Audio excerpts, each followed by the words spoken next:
Right then guys, I thought I'd do a walkthrough of my boat. It's nearly finished. Trouble is, when I finish a project I always sell it, so I try not to finish it too quickly. Yeah, so here's the bedroom. The steps that come down from the bow come down to there. Obviously there's a model aeroplane in the way, but there always is. That's the steps I got. Batteries in under there. That's some spare pipe insulation if you know anybody wants some. I bought a bit too much.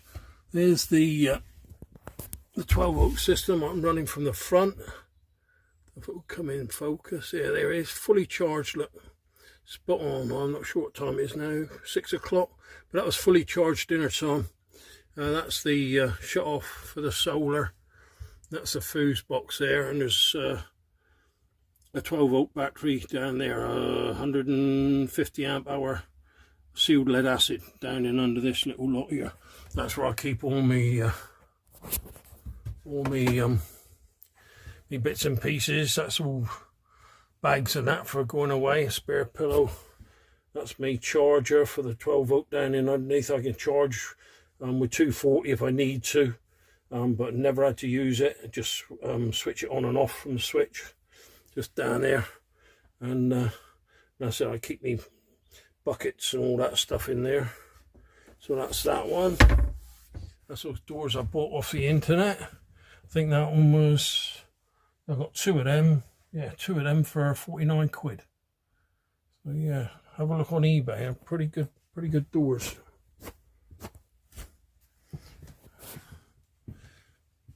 Yeah, so that's that.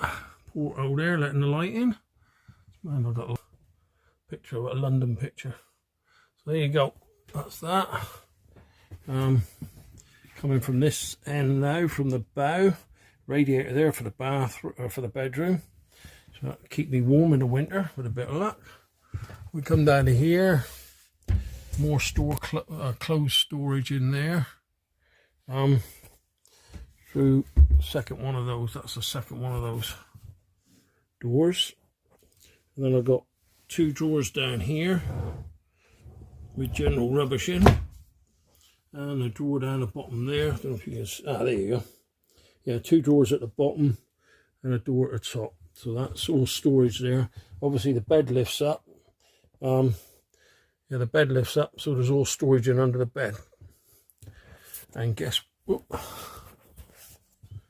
yeah, there's all storage under the bed.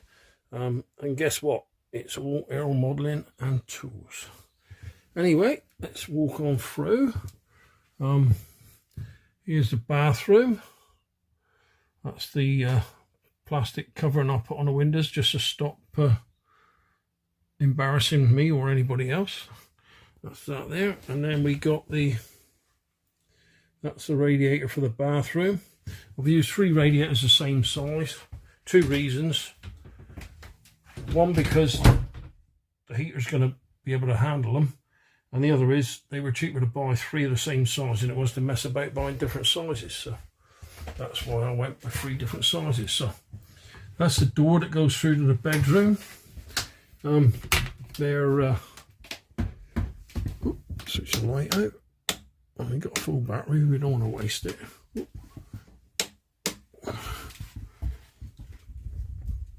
Yeah, so we shut that one. Push it in there. Yeah, stable doors. Helps to get the heat into the bedroom when I've got a fire running. That's my shaving mirror and sink there. Come around there. So I keep all my medication. Another window, another porthole there. You notice on the boat, the portholes are identical both sides. So I wasn't absolutely sure which side I was going to put the toilet or whatever, so I just linked it up so they're both the same all the way down through. It's a Telford cassette toilet. There, that's the bilge pump that's in under the floor here. In that hatch, there's a bilge pump, big plastic container in under there. So the drainage for the sink, the ventilation for the toilet. Nothing from a toilet goes into that box. It's just the ventilation, and the waste for the shower, And the waste for the shower's got a deep double trap on it, so it stops any smells coming back from the toilet. The sink's got a trap on it, so that stops smells coming back from the toilet. And it goes out through a swan neck out to the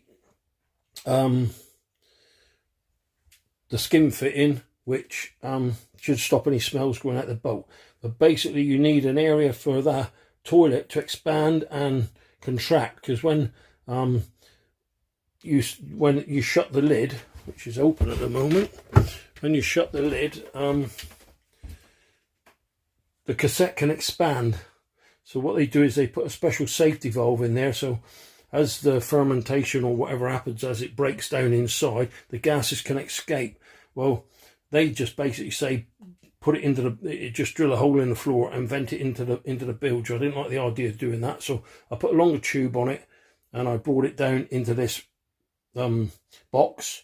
So when the bilge pump pumps, the water goes out, but no smell should go with it. But it's still got a place where it can expand and contract. So that's the gist of it, basically. I'm not pumping waste sewerage out the side of the boat. It's just a vent, okay? Right, shower. That's, I'll try and get that. Yeah, there's a shower there. It's a 800 by 1200 full height shower, vent in the top. All there. If I come around this way, that's the shower head and all the bits and pieces that go with it. And then down the bottom, you can see at the bottom there, that's a door for the cassette to come out. So when I'm pulling the cassette out and pulling it out into the shower tray, if I have any little accidents, as in the spilling anything, I just wash it down and that's it, all done. So not that you get any spillages from the cassettes, they're pretty good, well engineered, so yeah, not difficult.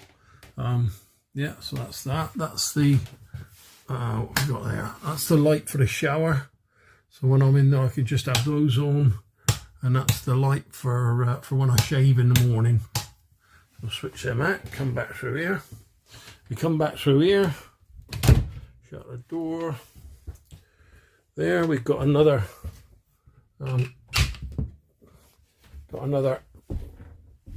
What's I forget what they call it now. Oh, stable door. And what I find in the winter is if I have those two doors open and I try to get the heat by putting the fan like that, facing towards that opening, and both doors open, the heat don't go in there. It just stays out here. It just will not go through them two doors. But if I close the bottom door there and open the top door up there, and that fan's on, it blows the heat straight into the bedroom. Why, I've no idea, but there you go, it works. So I'm quite happy with that. So about half hour before I go to bed, I'll just open up them two top doors and warm the bedroom up, which is spot on. So that's that one. Yep, let's open that one up. Don't know why he only closes there. He won't close when he's shut. I think those hinges aren't quite in line. Anyway, that's a ceiling. And if anybody, I think I've done a blog on it. This is the two cable runs down each side. So I put data cables and bow thruster cables are in there, and then all the power for the lights and everything that comes from the 12 volt at the front comes down through there. And that's that. That's the fireplace. There's the fireplace there. That's the drawing underneath there. I store all my papers and that for lighting the fire. It's all made out of about 6mm steel, I think it's 5 or 6. Yep, 5 or 6mm steel. So, yep, that's that there. My metal bucket for putting my ashes in. So that's all set up.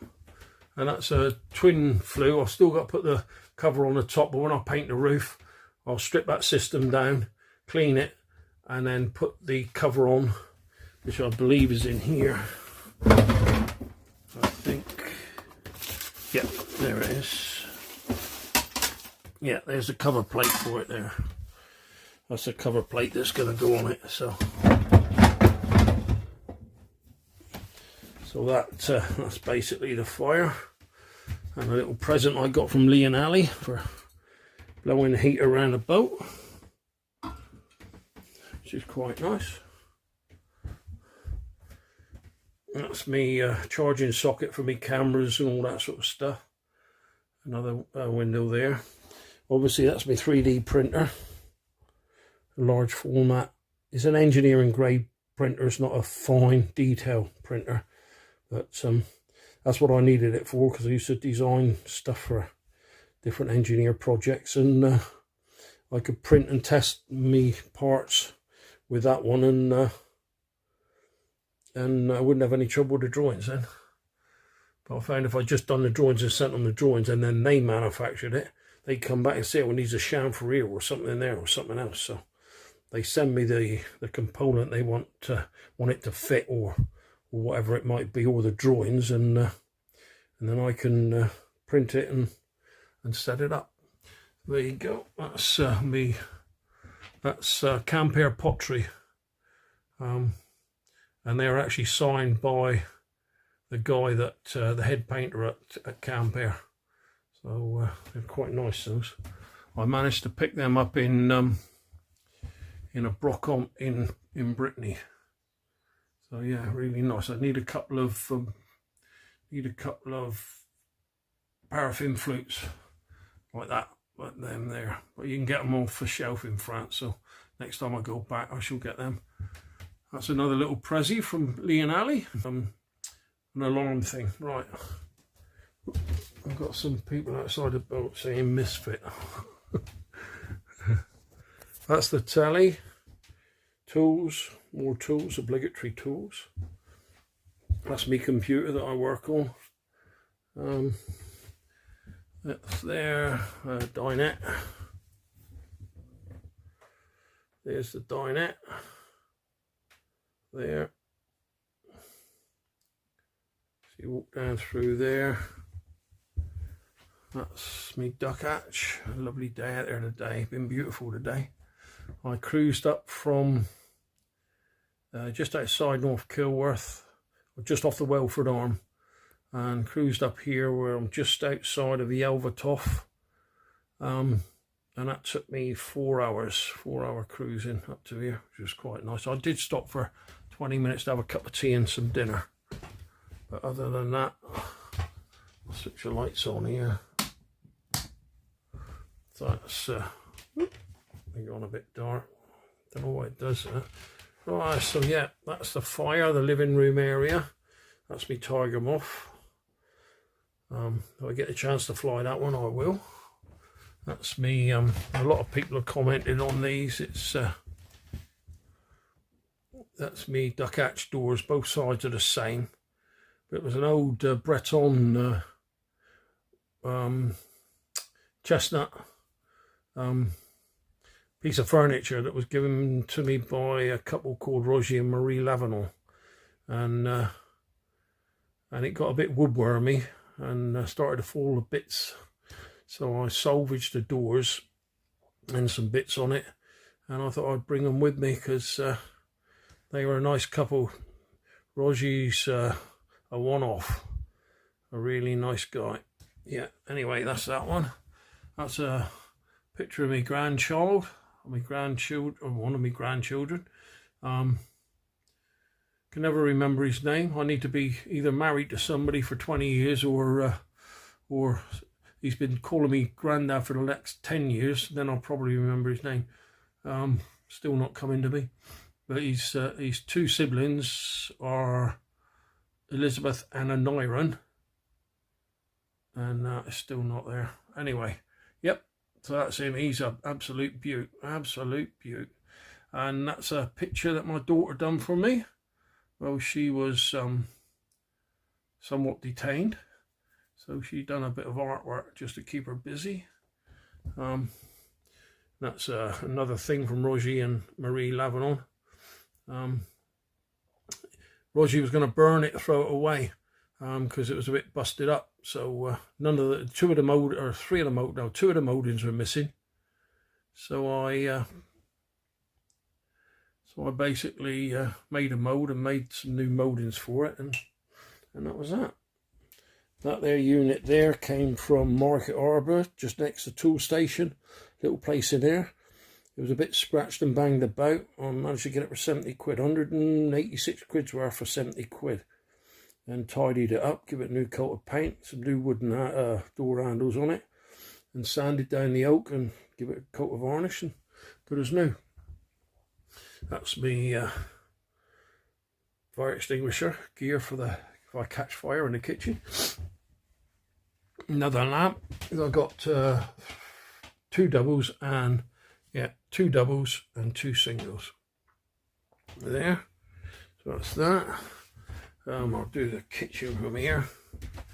So there you get the whole kitchen in. There's a kitchen, just a standard cheapio Wix's kitchen. And I must say I wouldn't buy Wix's kitchen ever again. It's really bad quality, really bad quality. But then there you go, you get what you pay for. So yeah, that's the kitchen there. But I didn't want to build a kitchen in. I did think about building a kitchen in, and I'm quite capable of doing it, but I didn't want to build a kitchen in because I wasn't sure whether the layout was going to work. But it seems to work okay. So what I may do at a later date is rip this lot out and build a custom-made kitchen in there, because this thing here ain't going to last too long, I don't think. So yeah, that's the kitchen. That's where I hide all my cakes. If I can get the lid off. Yep, there's all my cakes. Got a whiskey cake in the back, and that's me scones, cheese scones. Right, that's that. Cooker, gas, all ready for the night's tea. Basically there. Those oil bottles down there, I've got to get a unit to go in between there that's got to pull out with racks on it, so I can put all my oils and vinegars and all that sort of stuff in there. So that'll do that. And then these are just drawers full up with rubbish. That's me cutlery drawer. And then there's food drawer there, and pots and pans down there.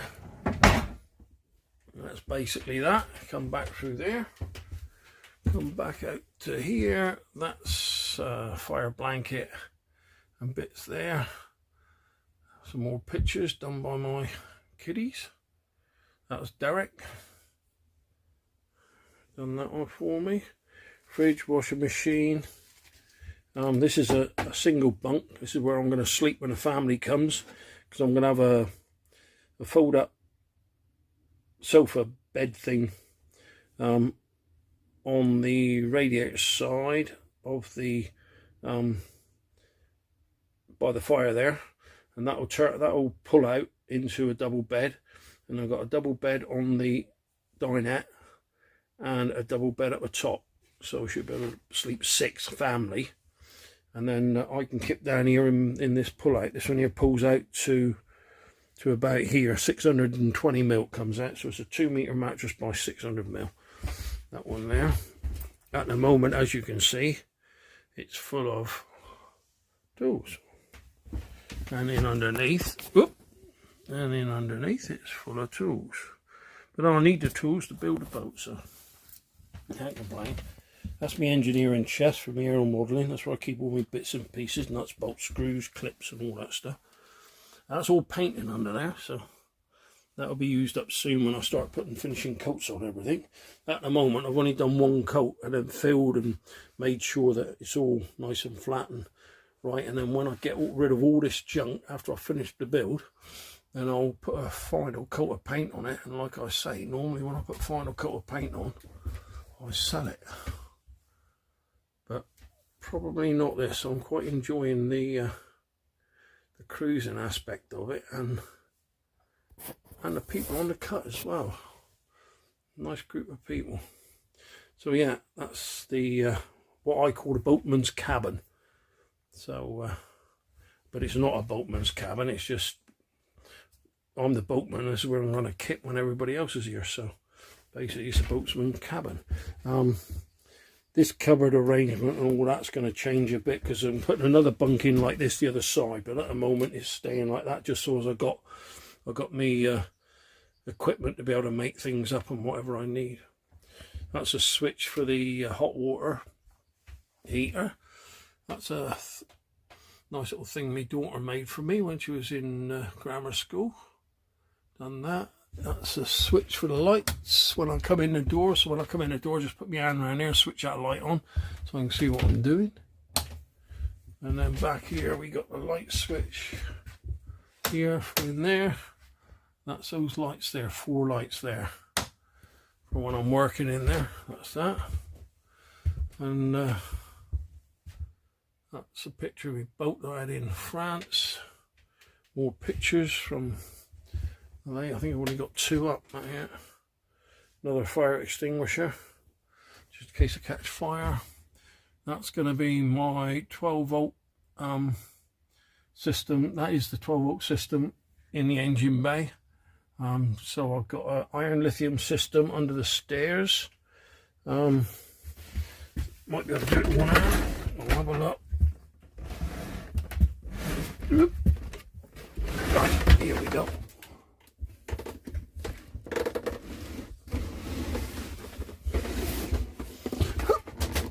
It's difficult with one hand. Yeah, that's my iron lithium battery system down there.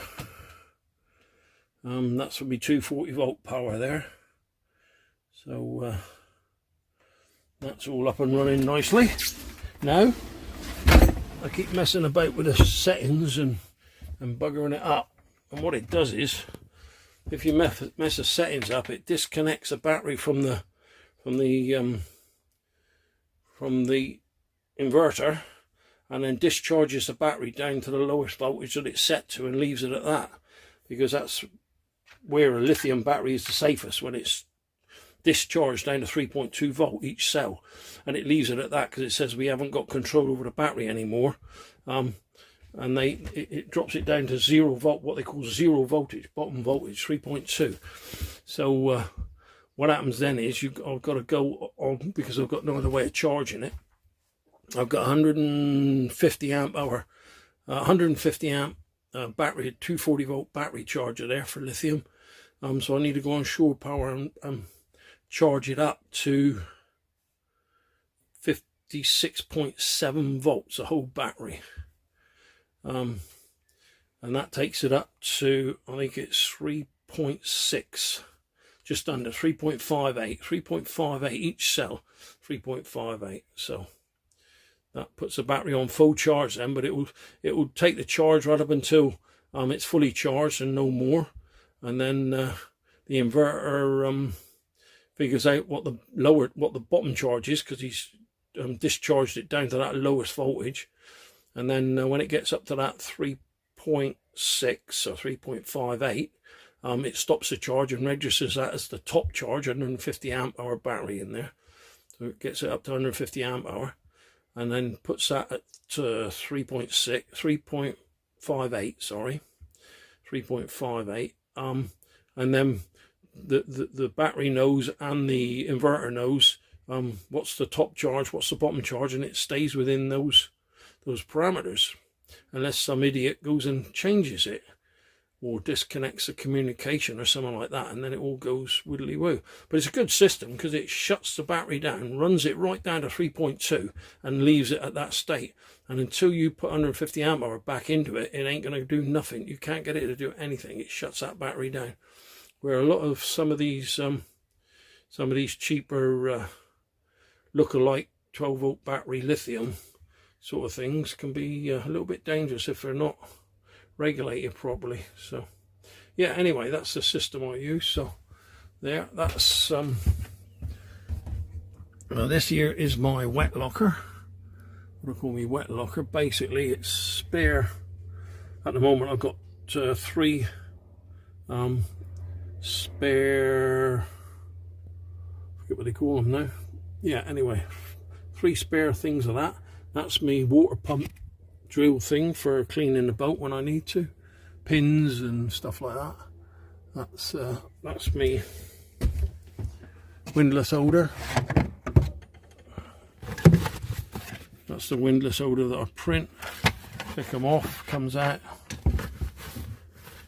clicks back in, and then that clips on your belt, clips over your belt, and that's it. Yeah, they're pretty good. I like them anyway. They certainly seem to be quite handy. Because what I was frightened of is leaving me windlass on the lock gate and then slamming the lock gate shut and it in the canal. So I thought, well, we don't want that. That's me clothes pegs for my clothesline. That's basically it there. Another pair of those doors. I think I paid 27 quid for them because they were standard size doors. But they're not bad, they're not too bad. Yeah, that's the limited access steps that I do, or that I've done.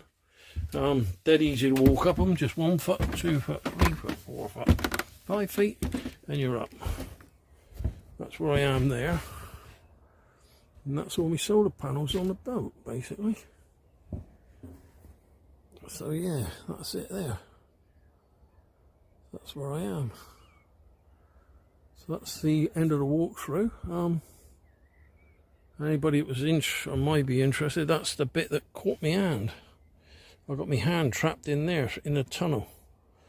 And when going through the tunnel, this slammed down on my hand, and that's what it done to it. You see that V thing there, there's 14 stitches in there, and that V thing was cut by that bit there. That's where my hand was, in there.